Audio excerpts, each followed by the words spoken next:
At the end of 1929, the Kremlin decreed that millions of peasants from individually owned farms would be forced into agricultural collectives, or kolkhozes, seen in the eyes of the Politburo as pliant providers of Soviet agricultural needs.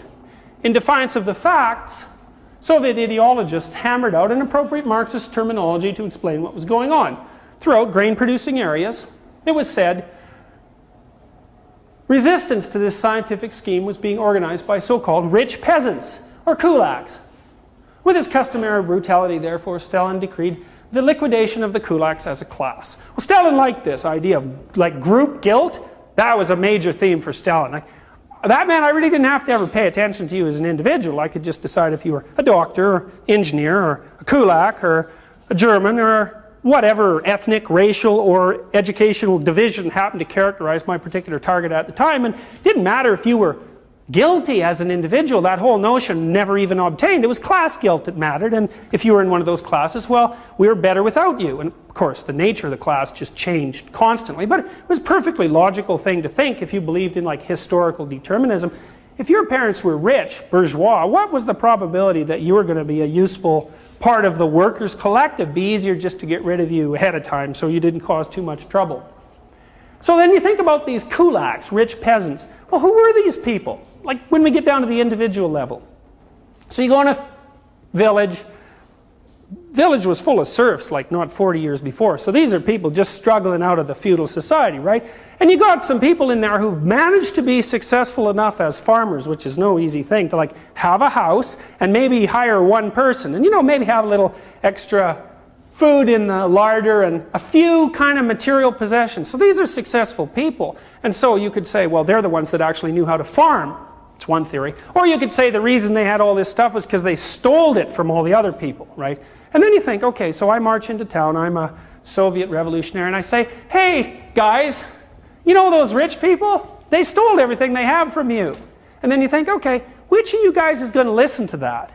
Well, it's not going to be the sort of struggling people just underneath them who are really trying to get ahead, right? Because that's where they're hoping to get. It's going to be the resentful and revengeful few who think, well, the world's fundamentally unfair. And it's obvious that those sons of bitches got what they want by stealing it from me. And here it turns out that if I just go down the street and steal it back, well, not only am I allowed to do that, but according to this new and emergent ideology, man, that's the best thing I could possibly do. So then multiply that story by several million participants, and you have like the first 5 years of the Soviet Empire. And so what do we have there?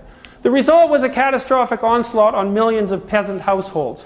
At first, party activists and local officials, read bullies, right, brutalized peasants, forcing them to surrender their homesteads and their possessions. Deportations, arrests, and killings soon followed as terror generalized. The violence mounted to full-scale rebellion in various places, with regular troops engaged for months. For example, suppressing peasant uprisings.